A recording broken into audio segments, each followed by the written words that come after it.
You're listening to The Broken Meeple Show, a podcast that speaks passionately about board games for the benefit of those who play them. My name's Luke Hector, best known for the Broken Meeple YouTube channel, and I'm an everyday gamer just like you. And I'll be talking about reviews, top 10s, and just about anything that connects me to board games, as long as I have a tea or coffee in hand, that is.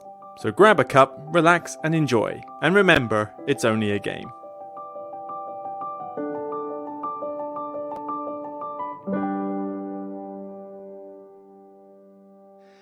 Hi everybody, welcome to another podcast episode 52. You're probably wondering why I'm wearing my headset today.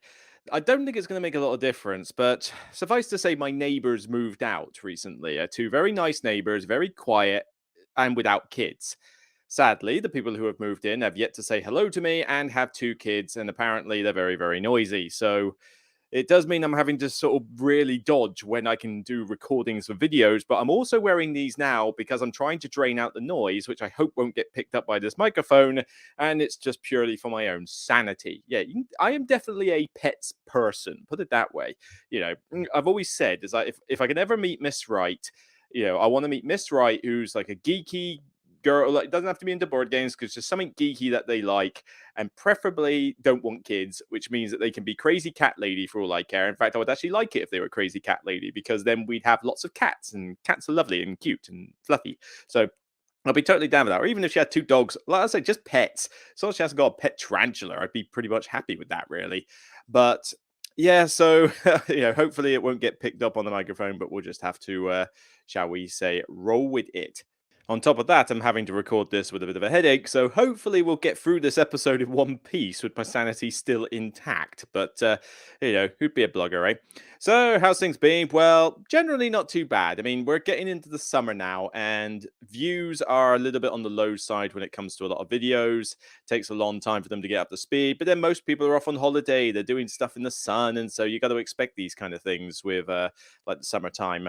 But there's, generally I've been all right. I've certainly been getting on with a lot of pretty big size reviews. I mean, the Merchants of the Dark Robe was a big review. Perseverance, blimey, that took me a long time. I mean, for the viewership, I almost wish I hadn't done the video, in a sense. It was such a mission to get through that game, both episodes, give it the beans, and do a mega review on it. But it's there if you wanted to know about the latest Mind Clash one. Further that, the top 10 games of 5 players has been fun, and recently I did a collaboration with Ninja Geek Games for top 10 6-player games, which hasn't been as popular as I hoped it would be, but, it'd be nice to get more onto there. But there's a lot of content coming up soon, guys. I mean, I literally have on the rent that I've rendered already, I've got the Sniper Elite review, I've got the Gutenberg review, I've got the Viticulture World review, and I'm halfway to editing the Beyond the Base Game Outer Rim Unfinished Business review. So, there's like 4 videos en route for that alone.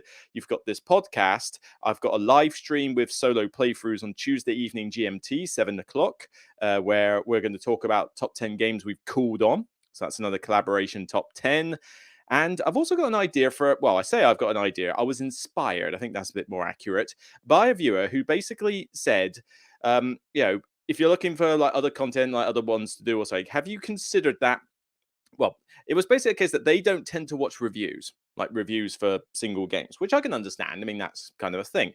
But they suggested the idea of the best way to put it is, if you like X style reviews, because there's not a lot of them out there.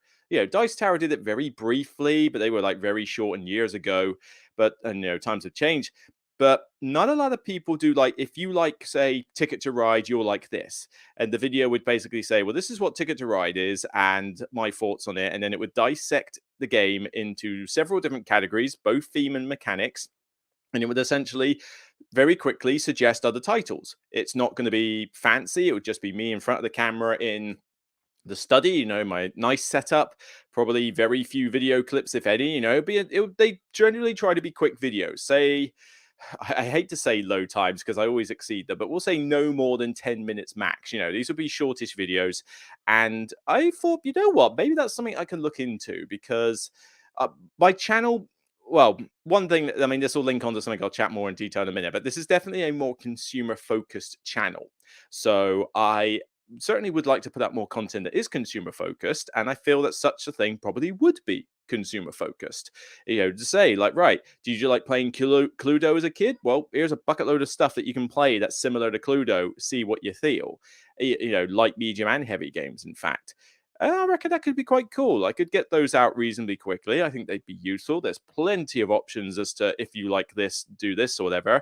And I think they're important enough that they wouldn't just simply be a podcast segment. So I'm thinking about that one. That could be an interesting experiment to try, and probably more successful than the live review thing I was doing, which yes has been panned, not panned, canned. That's it. Yeah, it's like, there was some decent feedback for it or mixed feedback, but I was like, yeah, this ain't working for me. It's just not working. So the live reviews had to stop. But yeah, we'll see how things go with that. In terms of what I'm talking about, like focus on at the moment, I need to make a big push for the Patreon that I have, because there it seems the board game industry is going very corporate at the moment. And by corporate, I mean that the publishers are definitely looking more at the pound sign, like the bottom line, than they are, I think, uh, consumer focus in that. It's just the impression I'm getting, because I'm having trouble with like some publishers are recently unfollowed me for reasons I don't even know. I mean, the most recent one I had was I know Stonemaier unfollowed me a little while back, but then haven't said anything good about 3 or 4 of their latest games. So that's kind of a thing. But then Leader Games, the ones who do Root, they unfollowed me on Twitter recently, and I know I probably shouldn't really care because Twitter is Twitter. I don't really care about that, but I I it's just weird, because I mean I would like to know what's the deal. I mean, why? Why was it done? But obviously no reason. I'm obviously not going to go back to them and say, "Oi, why do you do it?" Because that's not exactly ethical. But it's just like, well, why? I've literally taught the praises of Fort. Yes, I'm not a big fan of Root, but I've not really spoken about it at all. I even did 2 playthroughs of the app and said the app was really good. I've done nothing on Twitter apart from talk about Lord of the Rings Journeys in Middle Earth, which is on the table underneath this laptop and that. So yeah, just kind of seeing kind of the blue. But the thing is, publishers are starting to do this now, and not just to me, but to small creators in general. And so I need to make a big push to people to say, look, hashtag support small creators. Get behind the smaller creators. They're the ones who are going to talk to you probably without bias, because they're not getting review copies of games all the time. They're just talking about something they're passionate about. They're not forced to. They're not. I don't want to say the word paid, but they're not like pressured to do certain things because of the relationships they have with the big publishers and that. I There's loads of really great channels out there that are done by just person around the street who likes to talk about games. A lot of them I've had on my show, and there's going to be more in the future. I mean, I mentioned solo playthroughs Tuesday. All Aboard Gamer, we're going to do something in mid-July. I don't think we've settled on a list yet. I think they might have wanted to do top 10 heavy games. That might be what we're doing with them. So that should be quite cool. I don't know. I might be wrong on the topic, but we're definitely doing All Aboard Gamer. And another little podcast, which includes actually an old school friend of mine, Becky, who as I went to school with, but so long ago I can barely remember back then. But it's like, cool beans. They do a little local podcast called "Whose Turn Is It Anyway?" And good name actually. But they had Paul Grogan from Gaming Rules on recently for a good podcast topic, and so we've chatted informally about like, do you want to do something? Let's do something, either a top 10 on my channel or we'll do something on your podcast, either way. And we haven't settled on anything yet, but it's definitely something I think hopefully both parties are keen on, and we'll try and do something with that. But all I'm saying is definitely get behind some smaller creators and show them some love, because as I say, a lot of the publishers can't or won't. And I would certainly say I need to boost the Patreon drive a little bit more. So I do have a Patreon that that I do use, but the Patreon's great. I mean, I owe my Patreons so much at the moment, because they are the reason this channel keeps going. Because I get some review copies of games, and I'm now getting into the habit of saying on every single video I get a review copy for, a thank you to the person who gives me it, not to mention for disclosure purposes, because obviously some people want to know. A lot of the stuff I get, though, isn't a review copy. It's paid for out of effectively Patreon funds or my own cash. And if I didn't have a Patreon, this channel wouldn't function, because it just about, or barely, covers its overheads for a year. And so other stuff has to come out of my pocket. I mean, I've just recently bought a C stand, which is the thing that Slicker Drips uses to do overhead playthroughs.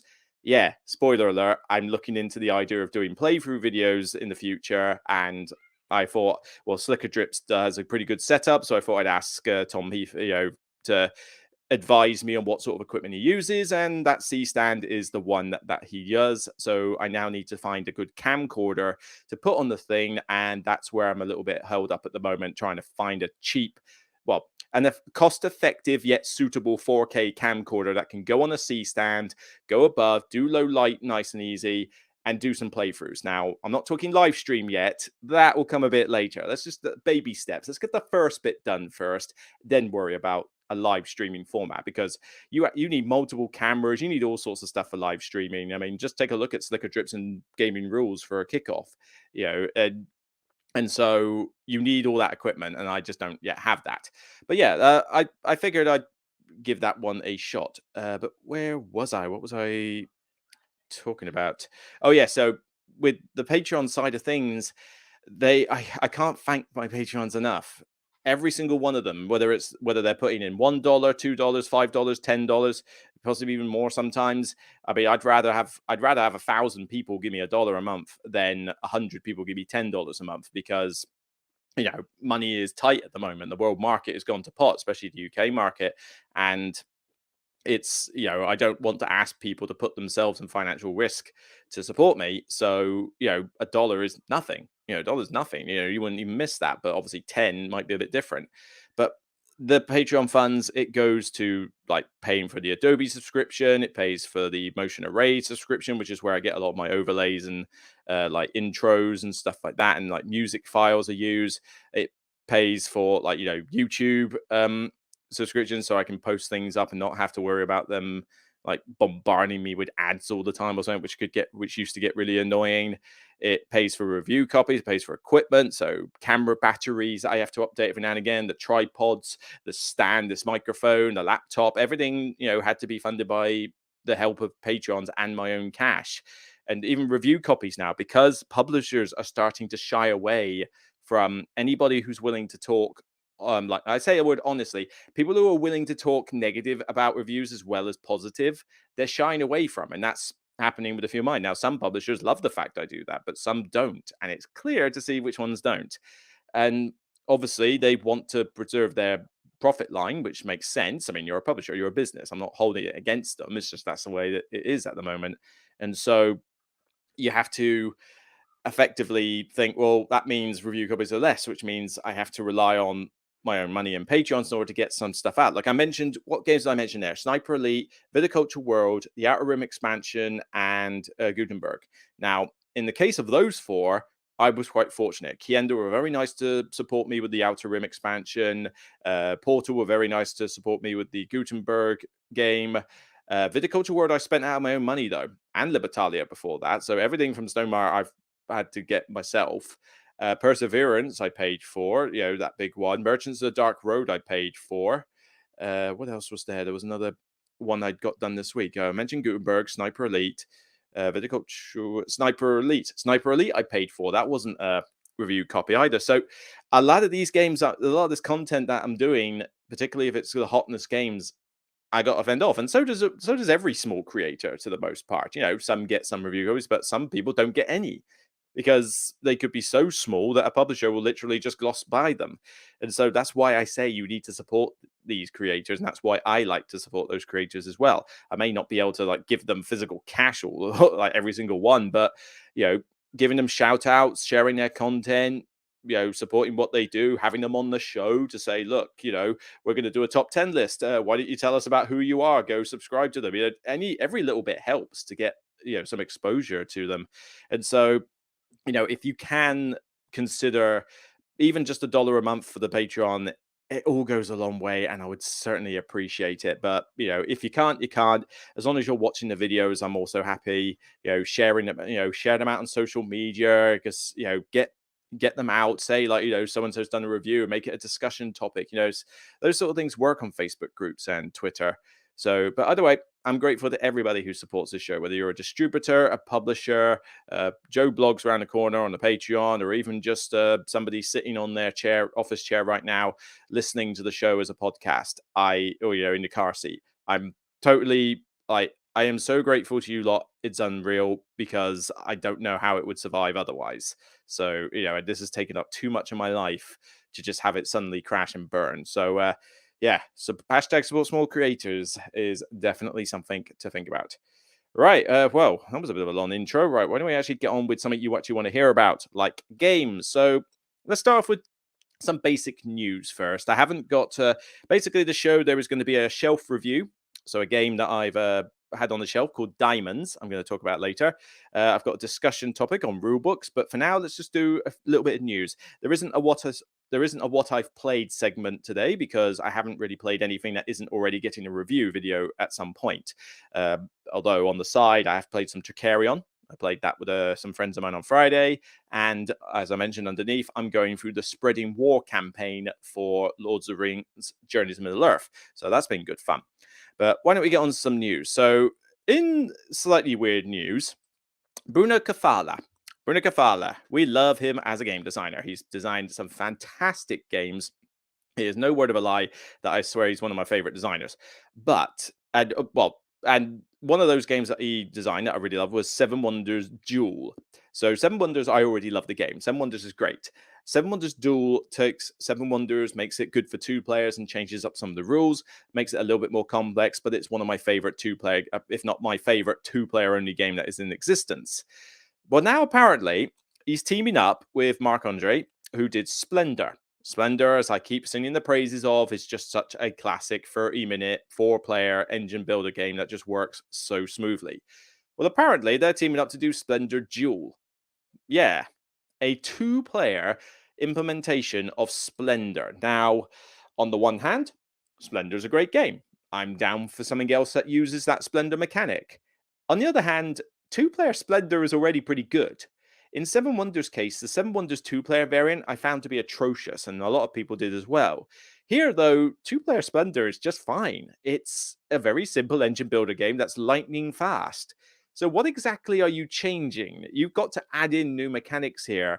And so if you're going to create something that's more complicated than Splendor, which I think is pretty much going to happen by default for how simple Splendor is, this one I'm a little bit concerned by. Like, did we need this re-implementation of a 2-player version of Splendor?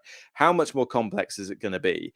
But that being said, Splendor is a good game and Bruno Cathala is a genius. So I'm not going to, write it off just now. It says here, retain some of the gameplay mechanisms while being a bit more complex, dynamic, interactive, rich, tense, and mean. Cool, blimey, that's a lot of things. Although features a main board shared by both opponents and card powers and free victory conditions.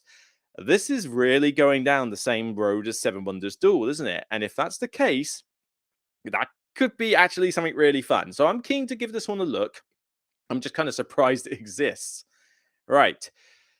Although I'm not surprised this one exists. So I'm just going to say it first, right? I'm not the biggest fan of roll and writes. I know that. There's not many roll and writes I like. Okay. I've already said about games constantly being like, oh, why have we got to have a roll and write for everything? Like, why does every big game need to have a roll and write? Can't we just leave it as the big game? Okay. So we've got that. But I this one, I can see why they might have done a roll and write, but I oh god, this gets the award for the most I'm trying to think of the word I use. The most unassuming, uninspiring, generic roll and write that I can think of. And it's also, I would say, the cover is partial nightmare fuel. So just gonna, for those of you on the video side of things, I will say the name of the game, don't worry, but 3, 2, 1.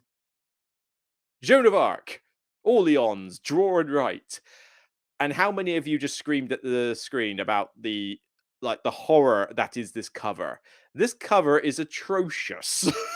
It uses the same sort of pretty bad artwork that Orleans had, but this lady is wearing what looks like a castle as clothing because the clothing actually looks like brick walls.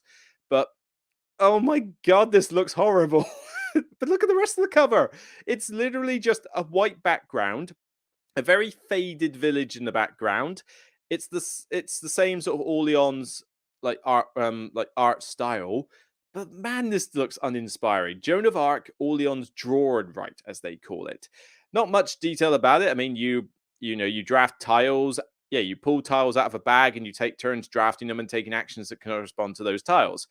That's pretty much it. I mean, it doesn't sound like anything amazing, but oh my word. I mean, I'm not the biggest fan of Orleans, so yes, granted, I'll take that, take it with a grain of salt. But I'm not exactly caring about this because it's a roll of rope. But I just saw that cover and I just couldn't help but laugh because I was thinking, are you serious? If you saw that on a shelf, would you pick it up?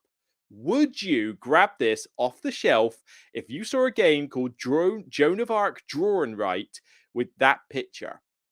No, this can't be right. I thought it was being trolled at first, but I mean, a shorter version of Orleans is not necessarily a bad thing in my perspective. But yeah, if you're into this genre, then oh well, you got another one on the reach. But I'm curious.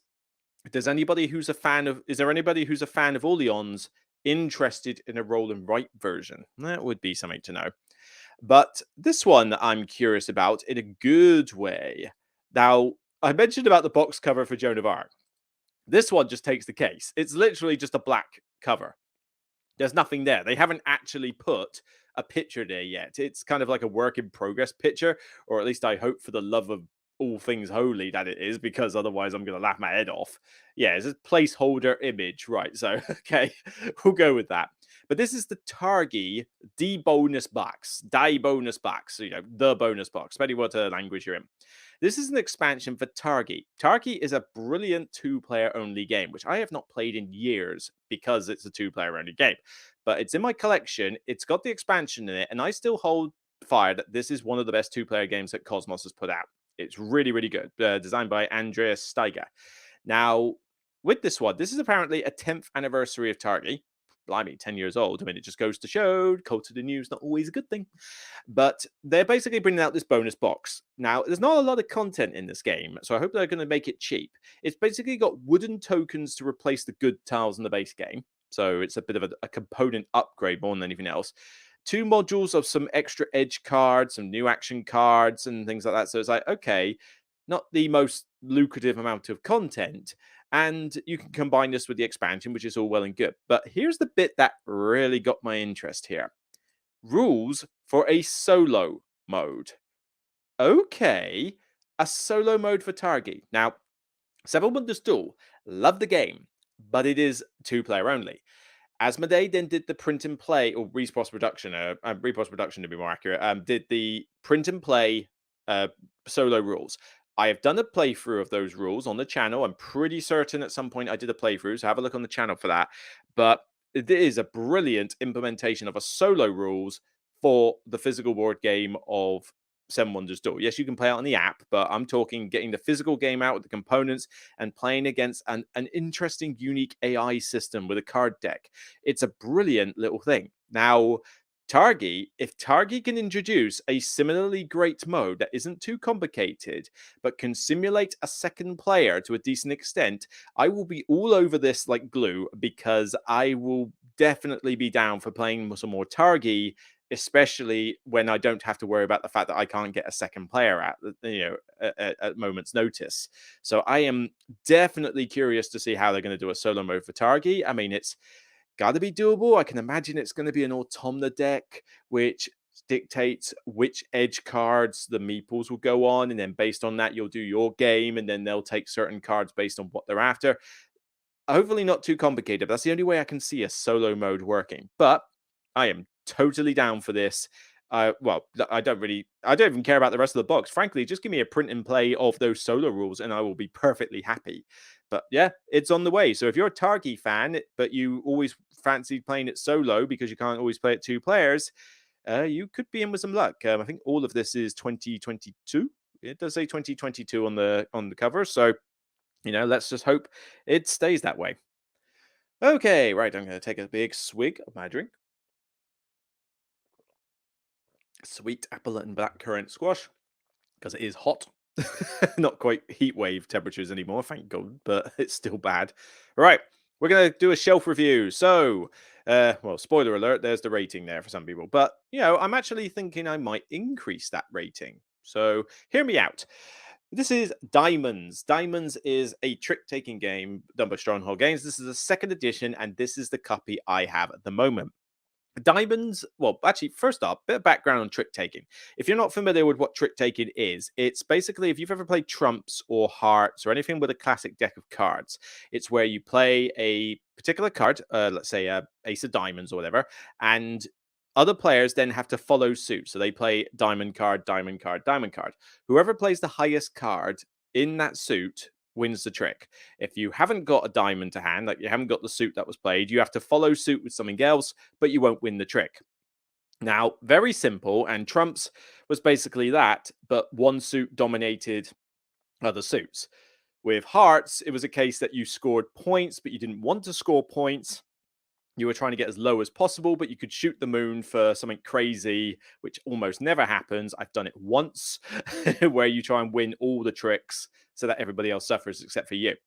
Diamonds plays on that trick taking aspect. So if that's basically what the mechanic is, I really like trick taking games. I'd certainly be more of a resurgence in my liking for them in the last few years, possibly because of my own nostalgia.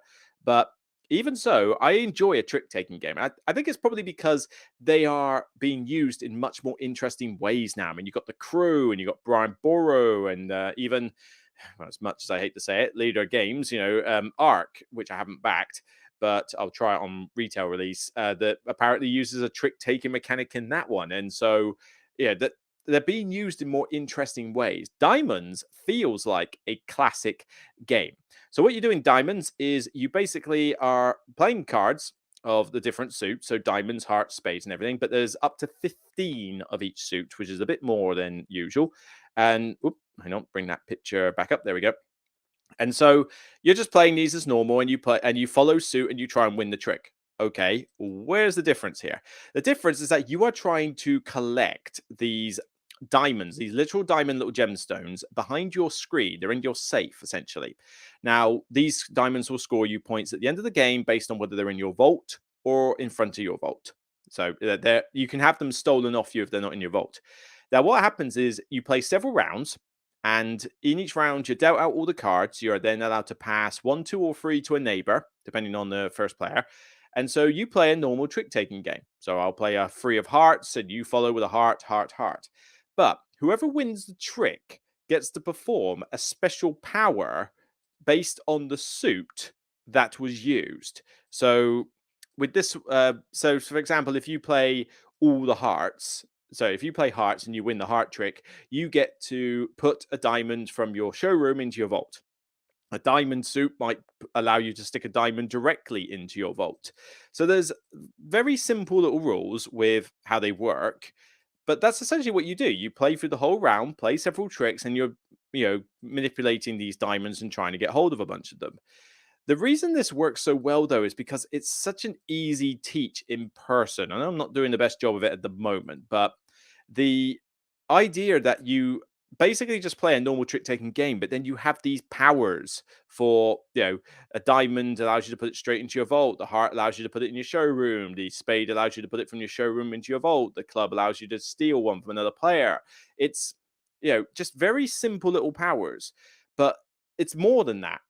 As well as winning them throughout the round, what you do at the very end of the round is you collect up all the cards in front of every player, and whoever has the most cards from a specific suit, they get to do the action again. And even better is there's a shoot in the moon mechanic that if you don't win any tricks, you get to do two of the diamond actions, like as a compensation, which can actually be just as good as winning a bunch of heart and spade actions, frankly, because you got to win multiple of those in order to get the diamonds. It's like, yeah, but putting two behind my screen, if you're not having a good round, you can aim for that and get some decent compensation. It's pretty cool as a mechanic. Now, simple rules, really easy to play. Definitely works with anybody who's played a trick taking game before in their lives. This is like the first edition version of the game.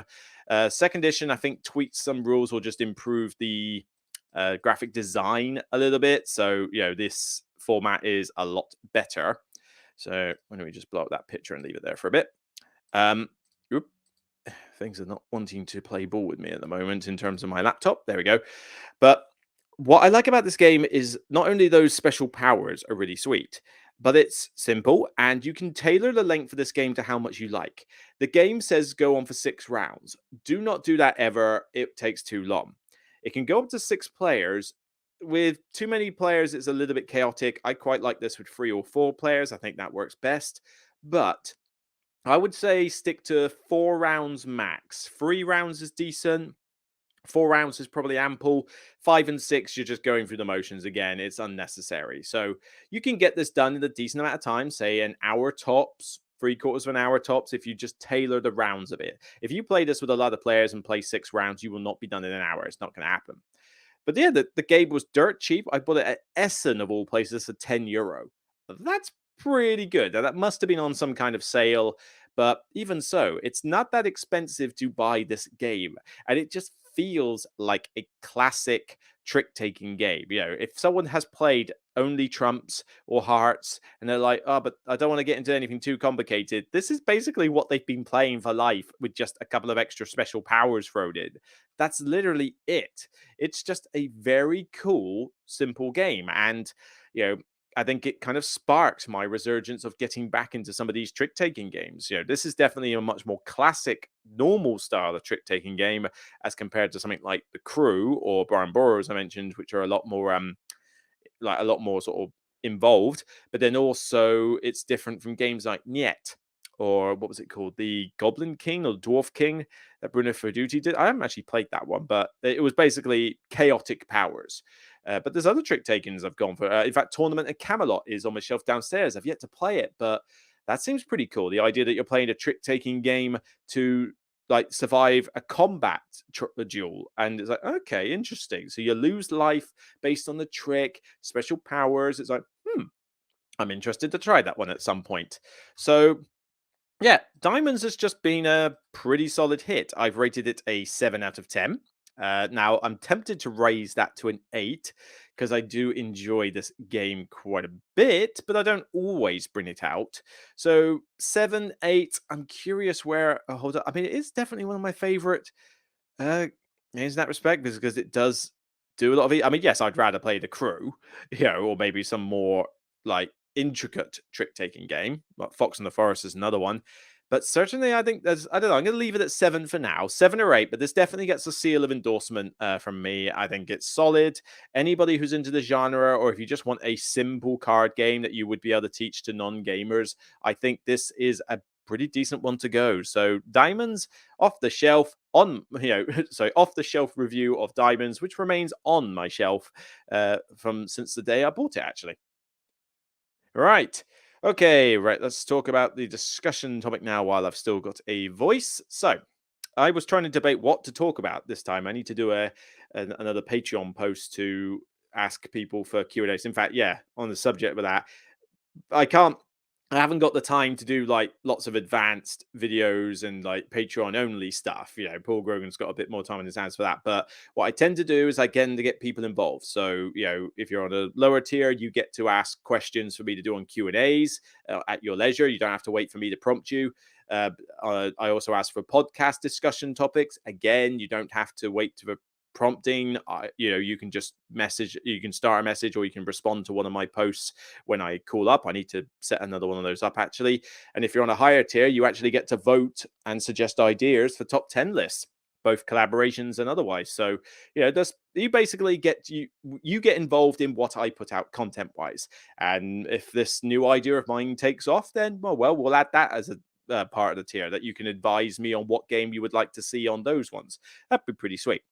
But let's tackle this discussion topic, which actually I'm borrowing from Gaming Rules forum. So Gaming Rules has a BGG forum, Board Game Geek forum. I definitely recommend people sort of sign up to that, because there's some cool little discussion topics that are in there. He also puts stuff out that's for discussion on the videos and ideas.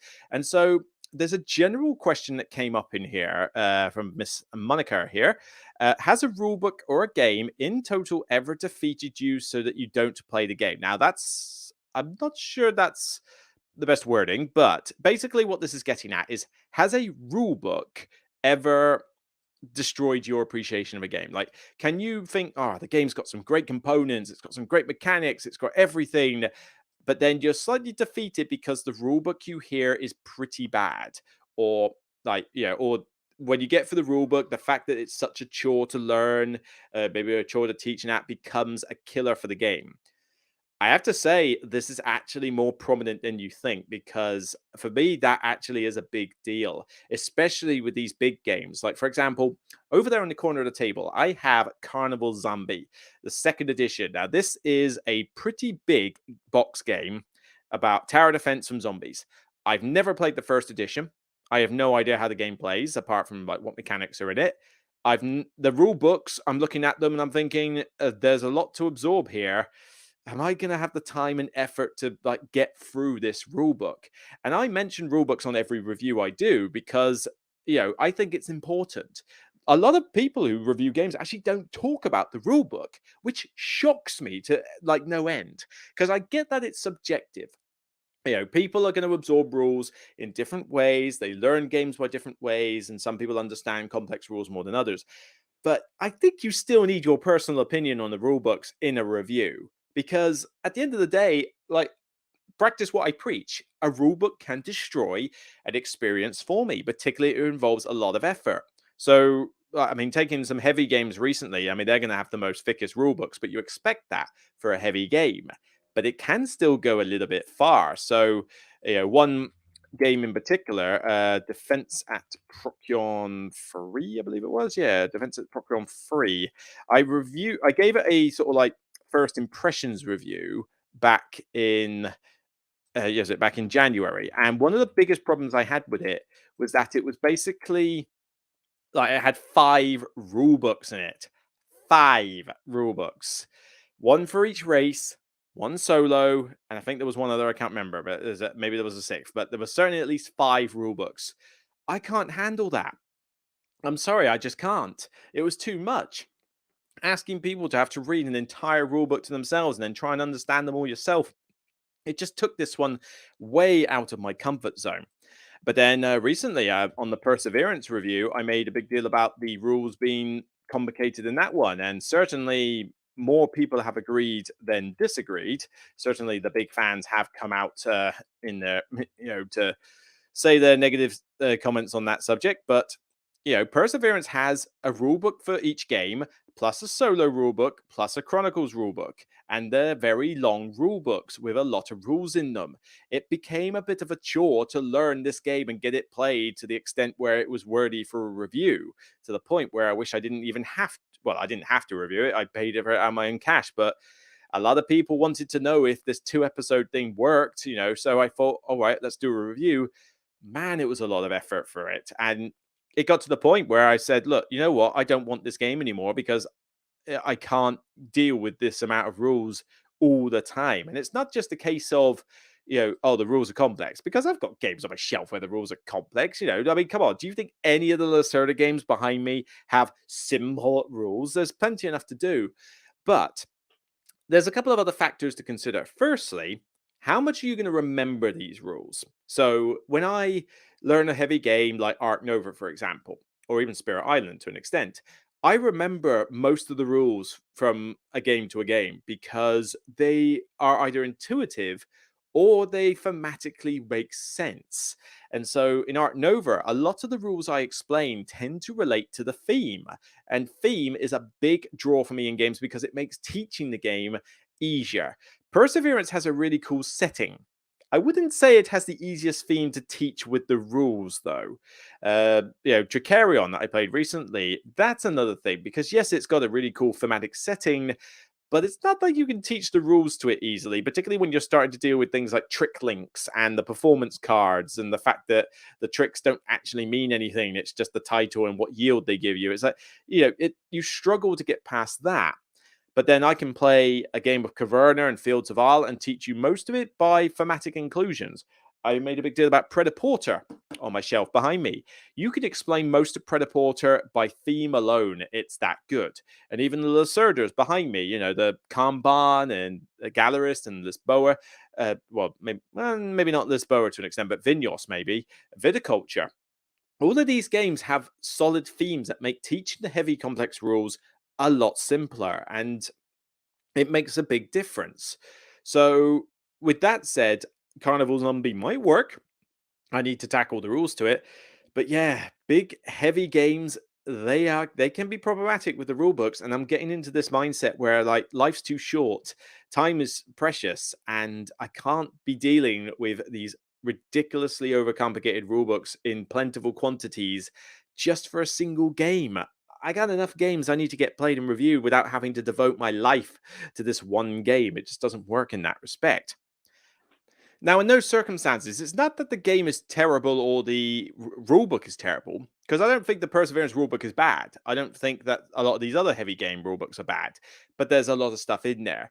But if you do have a game, for example, that has a terrible rulebook, like one that you just will not go near because it's written so poorly, then yeah, I probably won't even go near your game, period. And who can forget the most infamous of this, Batman City Chronicles? I think this is the one. Yep, the Monolith game, which was essentially adapting their Conan game, and theme wise, I should be on this like glue. It's Batman. It's awesome. A miniatures game of Batman going up against like enemies, and and doing like a skirmish game. It should be great. It also has one of the worst rule books in human existence. And given that the Conan rulebook was already like horrific in terms of its rulebook, you'd think it would be some clue to them that they needed to sort this out. But no, their rulebooks were so bad that I could not legitimately play the game right each time. And I thought, well, I am not going to teach this where the rulebook is so confusing I can't refer back to it again. So I'm done. Not going to play them. Now, I hear Paul Grogan's doing work on possibly the Batman rulebook, so that will be amazing if that's the case, because then finally you might actually be able to play the wretched game. But yeah, I mean, it makes a difference to have your rulebooks correct. And so publishers really need to start paying more attention to this kind of thing. I don't get how these horrible rulebooks get past quality control. You should make that the forefront of anything you are planning for in your playtesting. Give it a blind playtest to different people who don't know you, who don't know the game. Try and get them to learn it. And if they can't learn the game from your rulebook, then perhaps maybe hire an editor. It's not a big, like, surprising revelation here to be able to hire a rules editor. More publishers need to do this, and it works wonders for your game. Okay, rulebooks, people can forgive a bad component. People can forgive a quirky mechanic they don't like. People cannot forgive bad rulebooks. They will just destroy your game if they are written poorly. Now, with a lot of other rulebooks, I mean, the style of rulebook makes a difference for me. And certainly when I get a new game to review, or certainly when I get a new game to play, I look at the rulebook, and depending how it's laid out, that's going to have an impact as well, because I'll be like, "Oh, okay, so this looks pretty good. It's laid out nicely. The font's big. There's not a huge amount of pages. Great. Mainly, I'm looking for pictorial examples. So I certainly do not like when rule books are just a wall of text, because that gets on my nerves, because I feel like I'm just reading a technical manual. But if I can see that there's a lot of pictures explaining everything, I'm good. And I mean, I gave Wonderland's War a 7 out of 10. Okay. I think it's overrated, but I still gave it props for what it did good. And the rulebook was one of them. The rulebook in Wonderland's War was very good. It had probably went a bit over the top in terms of pictorial representation in places, but I could see exactly what it was referring to, and I didn't have any problems playing the game at that point. Brilliant. If you've got app integration, even better. I mean, I'm playing Journeys to Middle Earth.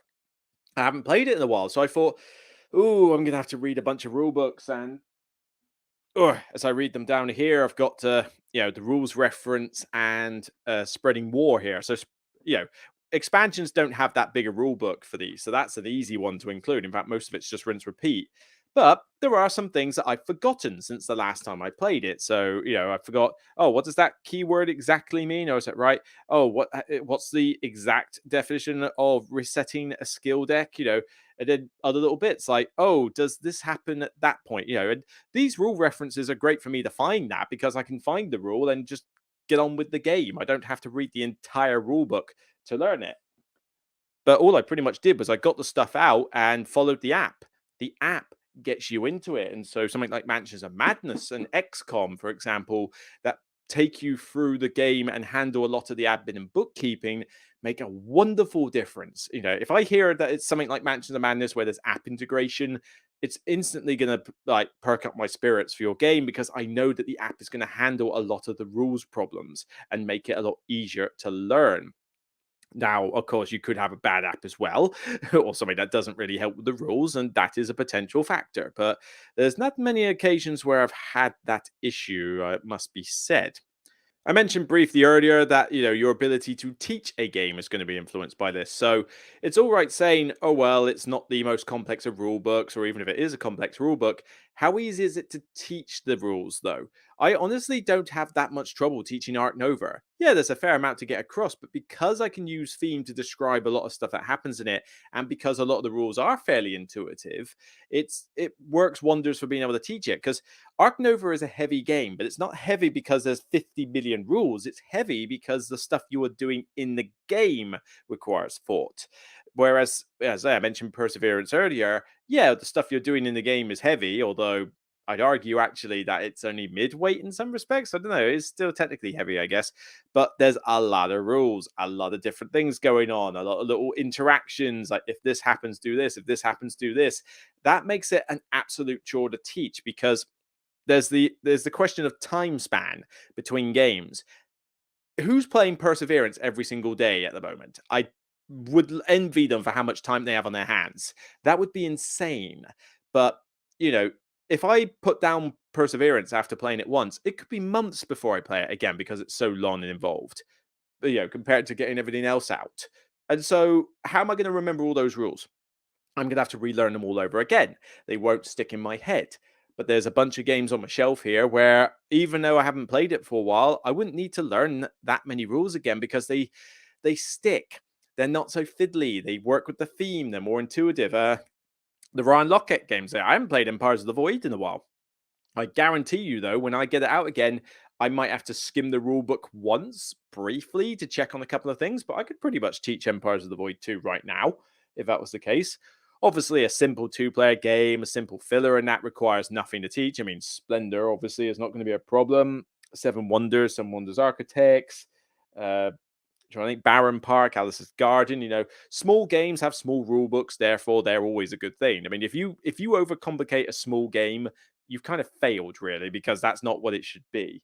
But then there's some rule books for smallish games that I'm not the biggest fan of. It Imperium, I've got downstairs. I still love the game. I think it's an excellent solo deck building game for me. I don't like to play it with other players because it's too long.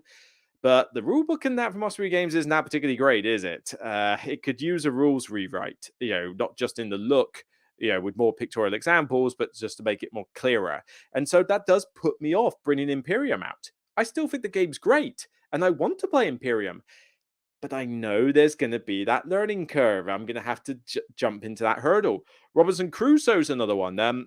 A lot of people say that they put Robinson Crusoe down and then don't pick it up again because it's a bit of a bugbear to learn and teach again.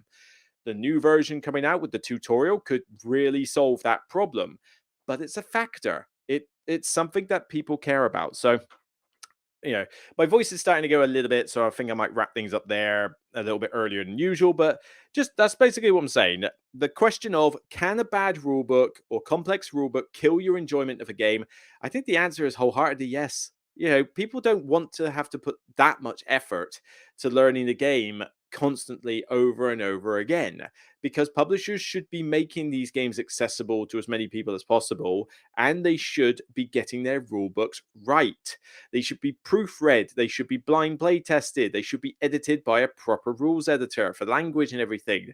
They should really be putting more effort into the rulebook than how fancy your miniature looks, or whether you've made something out of Bakelite or plastic, acrylic, or whatever. It's like, get your rule books done right first, because that's the bit I am definitely going to be commenting on in all my reviews. And it's definitely going to be one of those things where it gets marked heavily, because, your game can be the most beautiful, most fun thing in the world. But if your game is a chore to learn and a chore to play, you have killed my enjoyment, hands down. So yeah, be interested to know your thoughts. Do rulebooks kill the experience for you? What's your example of the worst rulebook you found? I mean, people have asked me this. They said, like, top 10 worst rulebooks. I wouldn't be able to remember top 10 worst rulebooks for me. And as I say, it's very subjective as to whether a rule book is that bad for you. So I don't think that would work as a list.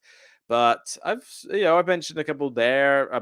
Batman is obviously one of the worst rule books I've ever seen. I don't tend to get along with the rule books for something like Keyflower and those key games, Richard Breese, because those rule books tend to be a little bit on the text heavy. I really didn't like the rule book for Batoku. Batoku, I thought, was just laid out in a weird way with sidebars that contained specific rules you needed to know. Stroganoff had a weird rule in it that meant that it was hidden off the side in a note box, but it was quintessential to the game.